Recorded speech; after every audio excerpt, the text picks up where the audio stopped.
France Inter. It's morning edition from NPR News.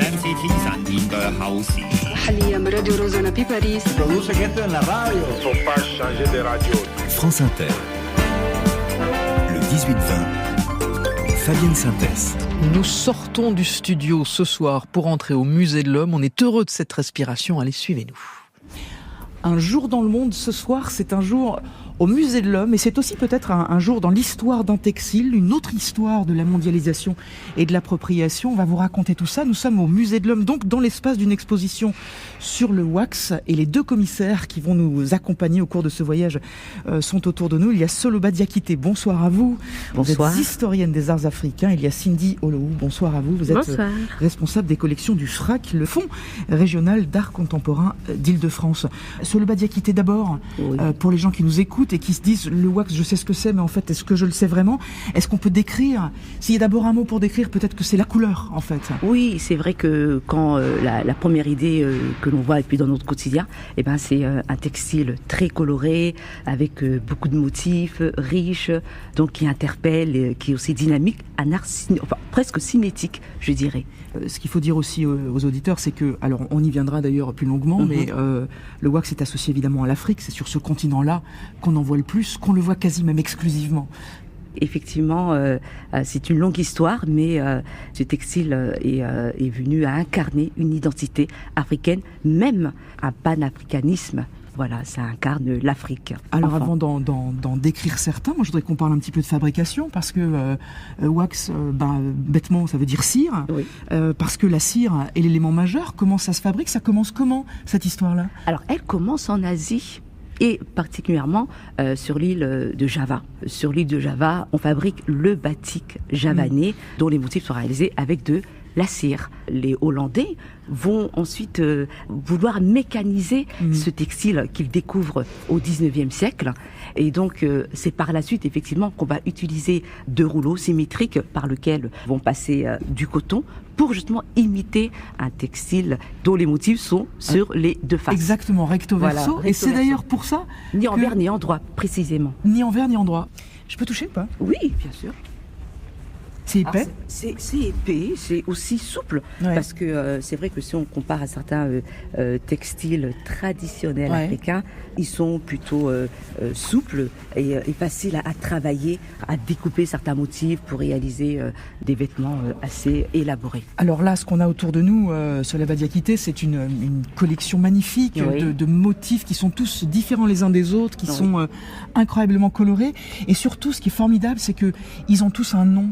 Quand on sort habillé d'une robe ou d'un pantalon, d'une chemisette en wax, on envoie aussi un message. Par exemple, là, on me présente un motif. C'est celle-là, donc la main bleue, avec la main bleue sur un fond jaune. Oui, en fait, ce motif, il est aussi nommé l'union fait la force. Mais au Bénin et au Togo, il peut être donné dans le cadre d'une dot, pour rappeler à la jeune femme que dans un mariage heureux, il faut aussi avoir des moyens financiers. Cette pendule, alors c'est vrai que alors ça, les objets modernes... La pendule est rouge sur une espèce de trépied, je ne sais pas si on pourrait dire ça comme ça, et sur un fond bleu. Et vous, pour vous, qu'est-ce que ça vous évoque? Je sais pas, c'est un petit peu on dirait un peu la montre molle de Dali, moi, d'ici. On peut penser à cela, mais c'est intéressant parce que quand ce motif est sorti, on a voulu représenter une pendule, mais on y a vu des ovaires. Ah mais dingue! On est très loin de la montre molle de Dali. Non mais voilà, mais l'horloge biologique. Alors maintenant vous me le dites. L'horloge biologique. Qu'est-ce que c'est bien, l'horloge biologique. Et du coup, si je porte ça, ça veut dire fais-moi un enfant rapidement parce que mon horloge tourne, c'est ça que ça veut dire? Ça peut vouloir dire ça. Après, voilà. C'est vrai que ça semble léger comme ça, mais effectivement, on se rapporte à des événements parfois important. C'est très clair comme message. Mais voilà. Alors, c'est clair, puis c'est drôle. Il y en a un ici qui s'appelle Marie Capable. Oui, alors il est là. Félicitations à madame, c'est ça que ça veut dire? Il est là, oui. Félicitations à madame, félicitations à monsieur qui arrive à bien s'occuper de sa madame. Le suivant ici, tu sors, je sors. Bon, voilà. Ça veut dire quoi? Tu sors, je sors, c'est ça veut dire... c'est celui-là. Ah, mais c'est génial. Tu sors, je sors, c'est sur un fond rose. Il y a des cages jaunes et des oiseaux qui en sortent. Donc ça veut dire, en gros, si t'es pas fidèle, moi non plus. Oui. Et puis bon, ça peut vouloir dire aussi un sens positif, donc il faut qu'on soit soudés, mais attention, tu me trompes, je te trompe. Soloba, il y a aussi cette idée dans le wax que c'est une sorte de tissu hybride, en fait, c'est-à-dire à la fois créé par des Hollandais, mais arrivé en Afrique, ce qui est produit aujourd'hui en Hollande, il y a aussi des choses qui sont produites évidemment en Afrique, et portées à 90% par les Africains. Oui. Et donc il y a eu ce moment où une partie de l'Afrique s'est dit est-ce que c'est à moi ou est-ce qu'on me l'impose ? Où est-ce qu'on en est de ça ? Où est-ce qu'on en est de cette appropriation ou désappropriation et ce dialogue-là, même peut-être cette controverse-là sur le wax ? Alors en fait, moi, en mon sens, je pense que cela se pose plus ici en Europe. Par la diaspora africaine en Europe, vous voulez dire ? C'est ça que vous voulez dire ? Je trouve, okay. Parce que en fait, voilà, quand on est, je sais pas moi, à Lomé ou à Abidjan, les gens ne se posent pas trop la question. Le wax fait partie du quotidien. Je veux dire, il y a toute une économie aussi qui est en place, déjà sur le continent.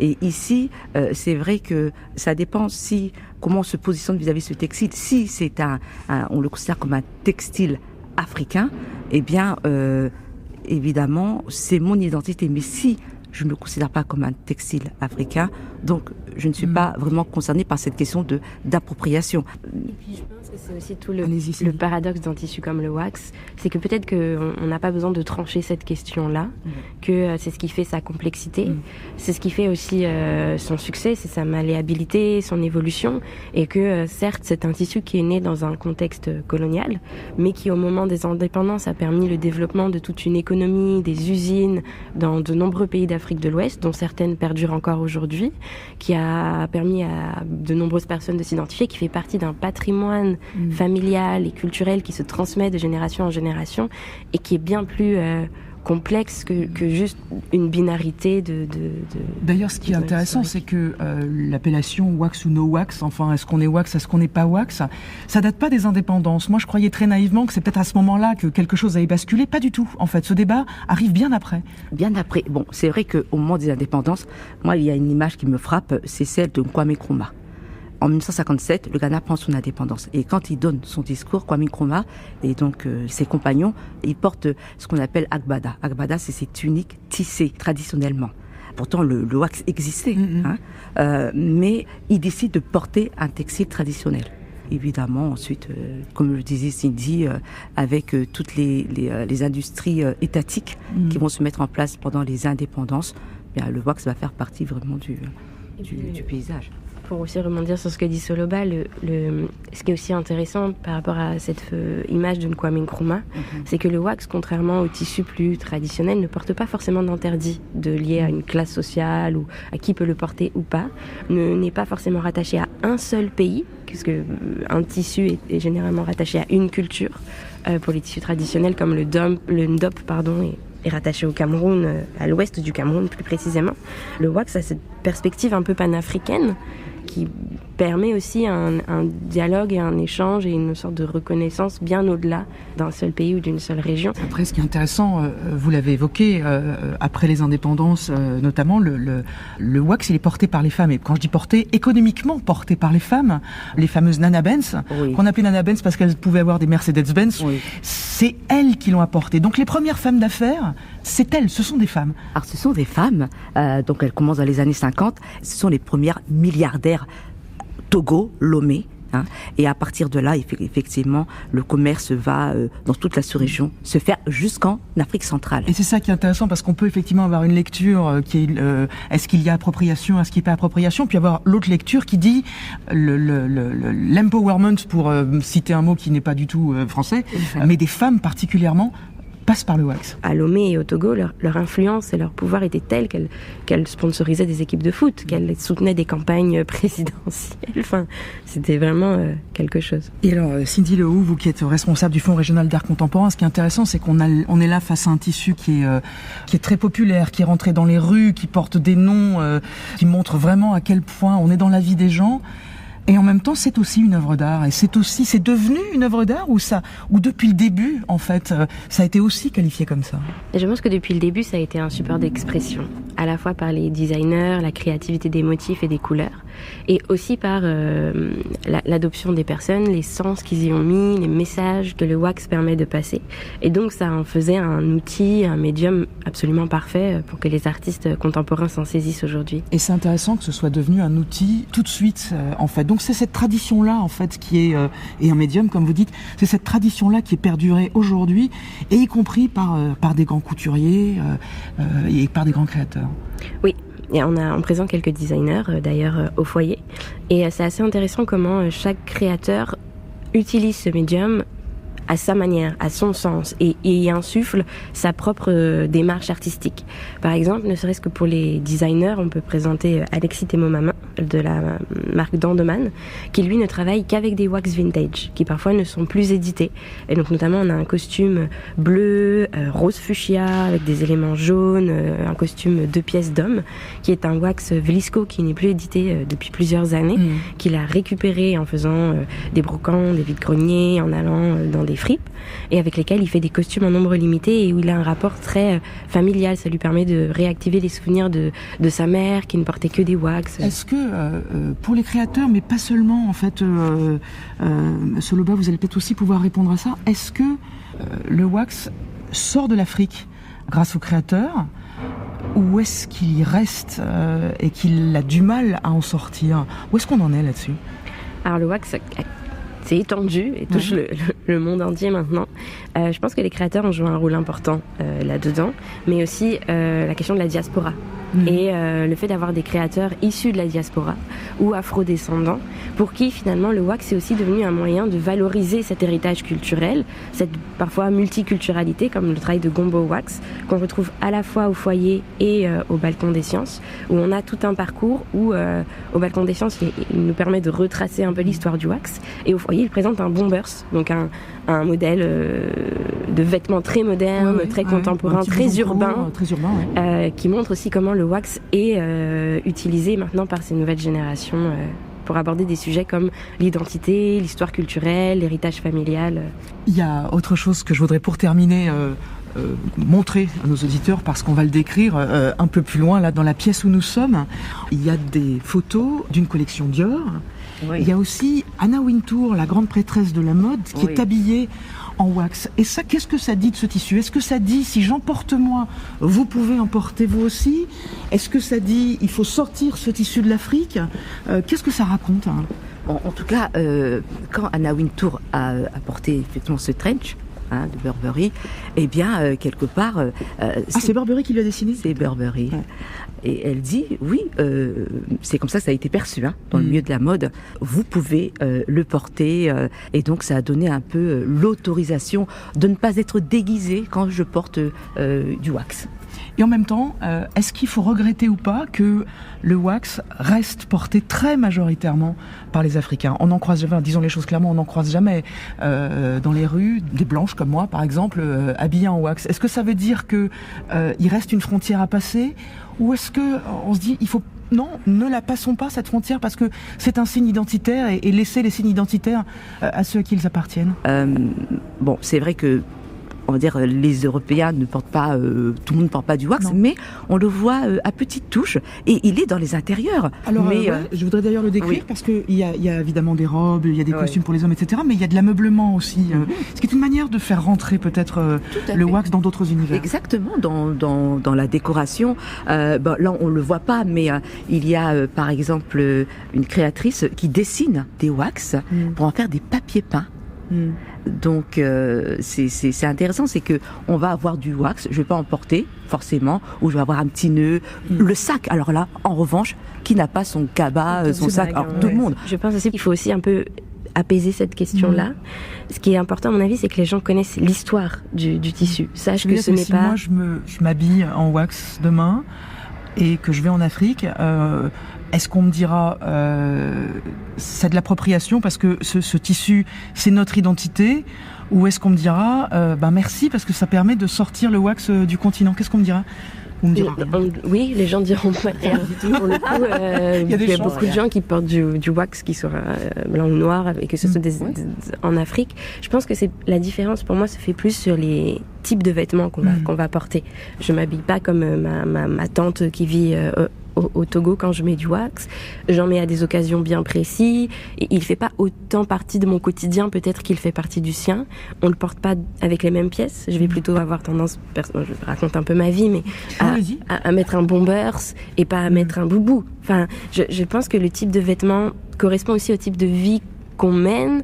Moi, je vis à Paris, et mon rapport au wax est différent de mes cousines ou cousins qui vivent à Lomé, par exemple.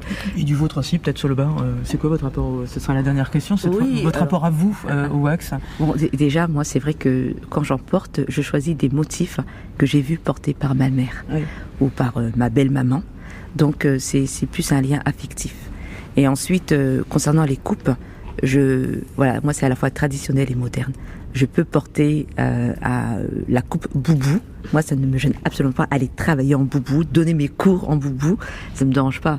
Donc je pense que c'est très personnel. Merci beaucoup à toutes les deux, Soloba Diakité et Cindy Olohou, de cette visite, de cette exposition wax au Musée de l'Homme. Vous avez le temps, vous qui nous écoutez, de venir la voir. C'est passionnant jusqu'au 7 septembre, donc profitez-en. Et puis je voudrais vous rajouter que le catalogue de l'exposition, d'une certaine façon, est un peu particulier. Vous pouvez aller le chercher par une BD qui s'appelle Wax Paradox, signée par Justine Sau chez Bayard Graphique, et qui raconte l'histoire du wax, l'histoire d'une famille aussi qui peut-être vous ressemble. D'ailleurs, merci beaucoup à toutes les deux. Merci. Allez, la suite ce soir, c'est le reportage d'un jour dans le monde, 3e jour en Bolivie, 1 an après les incendies. Ce sera avec Nils Sabin pour aller jusqu'à 19h. Christelle Rebière sous les radars, notamment en Micronésie. Le Monde à 18h50, c'est Frédéric Sey sur l'aide au développement qui diminue partout. Et le cinéma en VO, Corinne Pellissier, le film de Jesse Eisenberg. À tout de suite, les amis, le tour de la planète continue en passant par New York avec des habitués de la playlist d'Inter, les Fuckers, I Don't Wanna sur France Inter.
Nous revoici en Bolivie dans le reportage d'un jour dans le monde, 3e et avant-dernier épisode de notre exploration de ce pays, 1 an après les incendies géants qui ont dévasté une zone grande comme 2,5 fois la Suisse. On vous donne cette comparaison depuis lundi parce qu'elle est parlante. Nous avons évoqué les animaux, La nourriture pour les autochtones et ce soir, la santé préoccupe. Une partie du pays et de la population a vécu pendant des semaines, voire des mois, sous une épaisse couche de fumée.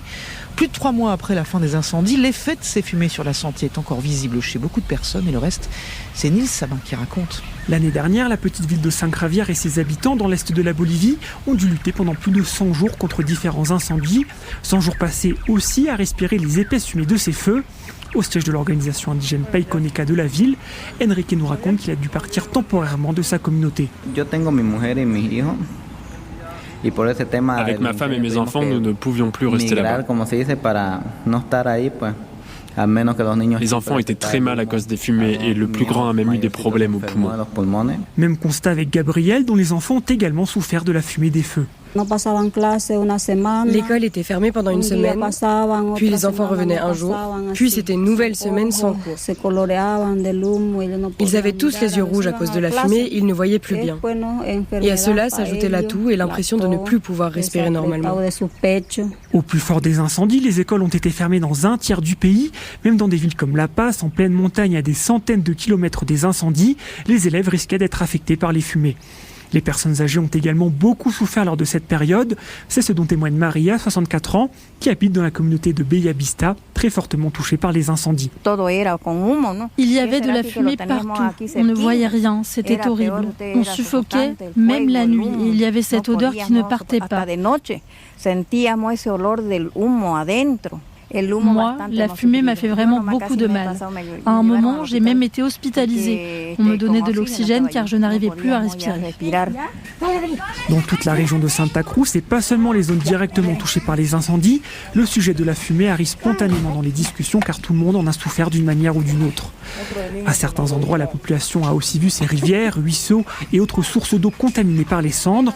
Cela a entraîné des épisodes d'intoxication alimentaire avec diarrhée et vomissements chez de nombreuses personnes. Quant à Marie et son mari, ils ne se sont pas totalement remis des feux. J'ai encore des problèmes aux yeux. Ils se fatiguent très vite. Donc oui, ma vue n'est plus la même depuis les incendies et c'est pareil pour mon mari. C'est à nous, les plus anciens, que les fumées ont fait le plus de mal. Nous n'avons pas pu nous en remettre. Pour Christian Ortiz, médecin dans un centre de soins d'un village du nom de Santa Ana de Velasco, la réponse des autorités pendant la crise n'a pas été à la hauteur et encore aujourd'hui, il lui arrive de recevoir des patients qui souffrent des conséquences des incendies. Il y a 2 semaines, on nous a encore amené un patient qui souffrait des poumons. Et évidemment, c'était parce qu'il avait inhalé trop de fumée pendant la période des feux. Pour le médecin, la période d'incendie a été particulièrement intense. Il a d'abord dû batailler pour faire fermer les écoles et ainsi protéger les élèves, ce que la mairie ne voulait pas faire dans un premier temps, mais aussi pour obtenir le matériel médical nécessaire pour prendre en charge des personnes affectées par les fumées. C'était une lutte constante. Je devais insister tous les jours, me plaindre tous les jours. Parce qu'ici, si tu ne te plains pas, tu n'obtiens rien. Mais j'en suis fier, car grâce à ça, j'ai pu faire le nécessaire pour qu'aucun patient ne décède. Malgré ce succès, le médecin alerte, beaucoup de personnes ne savent pas quel est l'état de leurs poumons et plus généralement leur état de santé, après des semaines, voire des mois à respirer l'épaisse fumée qui reviendra à coup sûr cette année. Il espère donc qu'à l'avenir, les autorités prendront mieux en charge les personnes à risque, par exemple avec des évacuations lorsque la fumée des feux est trop importante. Nils Sabin pour le reportage, merci beaucoup. Nils, on vous retrouve demain. L'actualité internationale passée sous les radars, c'est Christelle Rebière.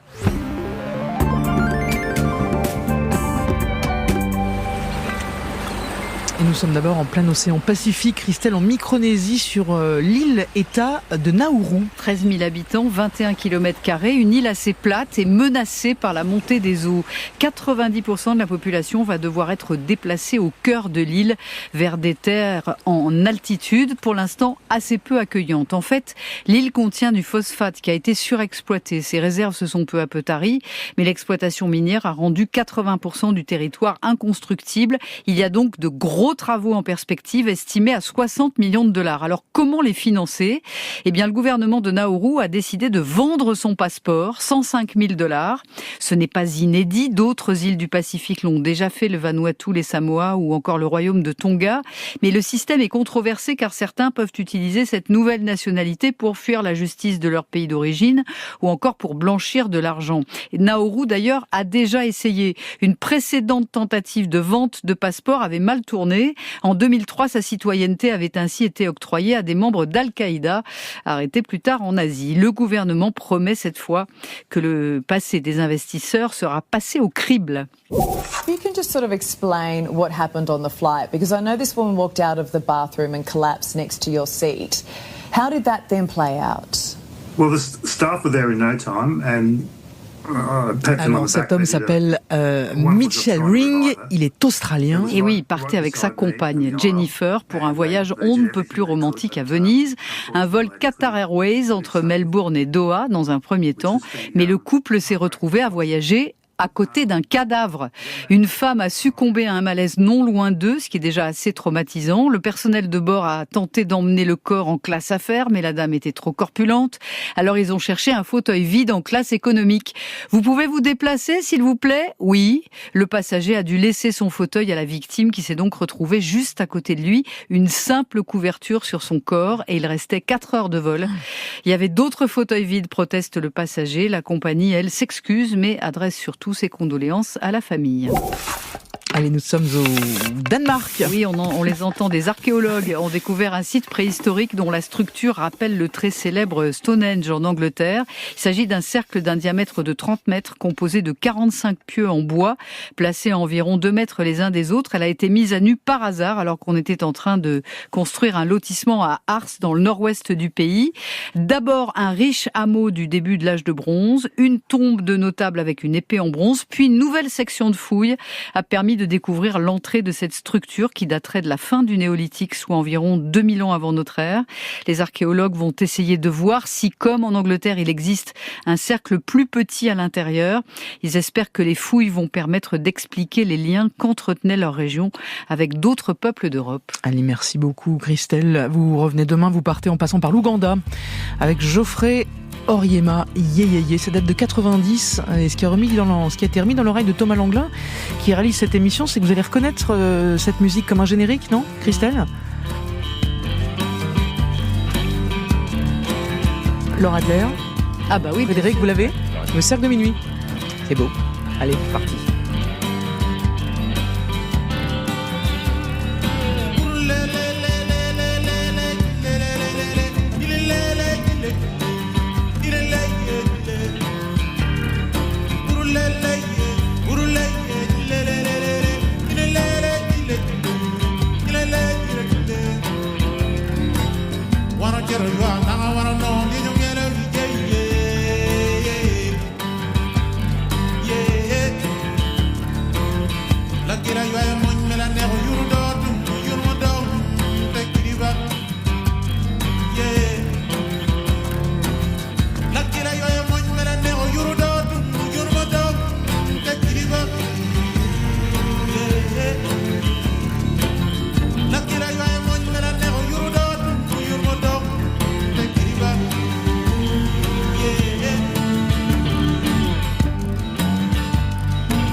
Geoffrey Oryema, Yeyeye sur France Inter et dans Un jour dans le monde. Le monde à 18h50, c'est Frédéric Seyss. How dare you? Fabienne Synthèse. Le 18-20. Et Frédéric, le gouvernement britannique annonce un budget militaire en forte hausse ces prochaines années. Pour financer cet effort de défense, Londres va tailler dans l'aide publique aux pays en développement. Et cette information a retenu votre attention. Oui, parce qu'on a beaucoup parlé depuis un mois de Donald Trump qui a gelé l'aide internationale des États-Unis, programme jugé trop coûteux. Conséquence, partout dans le monde, des ONG, des associations se demandent si elles vont devoir fermer faute faute de subventions américaines. Mais en fait, derrière l'arbre Trump se cache la forêt de tous les pays qui agissent de la même manière, certes moins fort, moins vite, moins vulgairement, mais malgré tout, c'est une tendance de fond ces derniers mois. Alors, entrons dans le détail. Les Britanniques vont diviser par presque 2 leurs dépenses d'aide publique internationale. En France, coup de rabot de moins 37% cette année. Et puis l'Allemagne, pourtant dirigée jusqu'ici par une coalition centre-gauche, verts et libéraux, taille aussi moins 10% pour le budget de l'aide extérieure. Phénomène extrêmement inquiétant, s'alarmait la Commission européenne il y a quelques semaines, d'autant que l'Europe plus les États-Unis représentent ensemble 80% des dépenses mondiales d'aide au développement. Et alors comment on explique ce phénomène, Frédéric ? D'abord, pour faire des économies, l'aide au développement, c'est évidemment la solution de facilité, beaucoup moins risqué politiquement de supprimer des subventions internationales que d'augmenter les impôts. Les gouvernements le savent, personne ne descendra dans la rue, on peut le regretter d'ailleurs, parce qu'une formation agricole ou un atelier sur le droit des femmes en Jordanie ou au Bangladesh sera supprimé faute de crédit. Solution de facilité donc, même si les gains financiers sont en fait assez maigres, l'aide au développement, c'est en moyenne moins de 0,5% des budgets totaux. Ce n'est pas là qu'on va aller trouver un magot inespéré. Deuxième explication, l'urgence de se réarmer. C'est l'argument brandi par les Britanniques. Les pays européens raclent les fonds de tiroir sous pression des États-Unis pour augmenter leurs dépenses militaires. Voilà les vases communicants. Moins d'aide internationale, plus d'armement. On glisse du soft power au hard power, de la volonté d'influence à celle de la puissance. Et puis, il y a aussi un Roland nationaliste, non, derrière ces coupes dans l'aide internationale. Oui, c'est la mentalité America First, l'Amérique d'abord, chère au Trumpisme. Les dollars des contribuables américains ne doivent aider personne d'autre que les Américains eux-mêmes. Évidemment, ce refrain a inspiré les mouvements nationalistes partout en Europe. Discours relayé en France par le RN et les proches d'Éric Zemmour. Haro sur l'aide au développement. Sous pression, le chef de la diplomatie française, Jean-Noël Barrot, a même dû concéder ce week-end la création d'une commission pour examiner si ces dépenses sont efficaces, légitimes et surtout pour faire retomber la pression. Partout donc, l'aide publique au développement est remise en question, parfois jusqu'à engendrer des scènes absurdes. Il y a 3 semaines, le chef de la diplomatie britannique se disait totalement opposé à couper l'aide aux pays en développement. Ce serait une énorme erreur stratégique, disait-il. Nous laisserions un vide dont la Chine profiterait. Mais depuis, le ministre des Affaires étrangères britannique a donc perdu les arbitrages politiques au sein de son gouvernement. Comment dit-on avaler une couleuvre en anglais ? Allez, Frédéric Seyss, merci beaucoup. À demain. Le mercredi, c'est le cinéma en VO et c'est Corinne Pellissier. Moteur. France Inter. Un jour dans le monde. Word of warning. This will be a tour about Penn. Our grandmother and Benji were super close. I mean, she was the coolest. We're looking back at the horrors of your family history. Why are you doing this? Oh man, you used to Le cinéma en VO nous emmène en Pologne pour un voyage organisé pas piqué des verres. C'est le nouveau film du comédien et réalisateur américain Jesse Eisenberg, A Real Pain, qui met en scène 2 cousins sur les traces de leur grand-mère récemment disparue. Elle avait grandi en Pologne, envoyée pendant la guerre dans un camp de concentration avant de fuir pour les États-Unis. Le sujet est grave, mais traité ici avec une légèreté et une profondeur qui vous a bouleversé, Corinne. C'est ce qui fait vraiment la singularité du film. Pendant 2 heures, vous avez le cœur gros et en même temps, vous riez beaucoup. Vous vous amusez des blagues, des pitreries de Kieran Culkin, découvert dans la série Succession, super dans le film. Et vous avez envie de le consoler de la disparition de sa grand-mère qui l'affecte bien plus en fait qu'il n'a décidé de le montrer. On est tout le temps sur le fil, la politesse de l'humour pour masquer le désespoir. Et c'est vraiment depuis longtemps l'une des grandes qualités d'écriture de Jesse Eisenberg, aussi bon réalisateur que comédien, qui le prouve dans ce film. C'est son 2e devant et derrière la caméra. Il y joue le rôle de David, aussi sérieux, stressé et premier degré que son cousin Benji, lui, est cool, drôle et exubérant. Le film repose sur leur duo, 2 cousins qui s'adorent mais se sont perdus de vue depuis la disparition de leur grand-mère. Ils vont décider, pour se retrouver, d'entreprendre ensemble un voyage sur ses traces en Pologne pour voir la maison dans laquelle elle a vécu, le camp où elle a été internée, à Majdanek, au sud de Lublin. Un moment dans le film qui est complètement en dehors de la tonalité du récit, beaucoup plus sobre. On coupe le son, il n'y a plus à l'écran que le visage des comédiens pour illustrer l'horreur de la guerre, des camps. Ça dure environ 1 minute, mais le résultat est déchirant par ce qu'il raconte et aussi par sa dimension quasi autobiographique. Jesse Eisenberg, pour écrire le film, s'est beaucoup servi de ses souvenirs, de son histoire familiale. C'est en 2008, par exemple, lors d'un voyage à Auschwitz avec sa femme, qu'il a pris la mesure de ses racines. Il en a fait d'abord une pièce de théâtre et puis aujourd'hui, Après une demi-douzaine de tentatives de scénario, c'est un film très profond, très drôle et tellement nécessaire à l'heure où l'on commémore les 80 ans de la libération des camps. Il ne s'agissait pas tant de commémorer l'histoire de l'Holocauste que de parler d'Américains qui essaient à 40 ans de comprendre leur histoire et leur place dans le monde. Lorsque j'ai commencé à écrire sur eux, je voulais vraiment saisir l'étrangeté de la situation. Quand vous allez visiter les camps, il faut prendre un avion et tant qu'à faire, essayer d'avoir la meilleure place possible. Ensuite, il y a l'hôtel. Vous voulez passer une bonne nuit, bien dormir et prendre un bon petit déjeuner avant d'aller sur place et de vous confronter à l'horreur. Il y a quelque chose d'ironique et d'inconfortable dans la façon dont nous pratiquons ce type de tourisme. Mais je pense malgré tout qu'il est très important d'y aller. Par exemple, au moment où on a tourné le film, une photo a pas mal circulé sur Instagram. Une fille en train de visiter le camp d'Auschwitz qui prenait la pose sur les rails. Les gens l'ont beaucoup critiquée sur Internet, pas moi. Je me dis au contraire, voici une fille que rien a priori ne prédestinait à venir là. On l'aurait bien vu passer plutôt ses vacances dans une ville où on fait la fête, en Floride, à Miami Beach ou ailleurs. Mais pour une raison qu'on ne peut pas expliquer, elle a choisi Auschwitz. N'est-ce pas formidable ? Ne devrions-nous pas nous en réjouir et célébrer cette femme ? Allez, ce film est aussi une façon, Corinne, pour lui rendre hommage et rendre hommage aussi à ceux qui entretiennent aujourd'hui la mémoire des déportés. Ce qu'il dit beaucoup, c'est qu'il voulait éviter la leçon d'histoire, ne pas être trop moralisateur. Chacun doit pouvoir y trouver sa place, à la fois dans ce voyage organisé qui réunit des gens très différents et aussi dans la manière dont on va recevoir le film. Le message, visiblement, passe pas si mal. Il a reçu déjà de nombreux prix au Golden Globe, au BAFTA et concourt à la fin de la semaine pour 2 statuettes aux Oscars. Le meilleur second rôle pour Kieran Culkin et le scénario pour Jesse Eisenberg, dont les talents d'écriture sont multiples pour le théâtre, pour le cinéma. Il contribue aussi régulièrement dans les colonnes du New Yorker et a oublié en prime d'être arrogant. En écrivant, j'ai pensé à toutes ces personnes en Pologne qui entretiennent la mémoire de ma famille, juste parce qu'elles ont du cœur.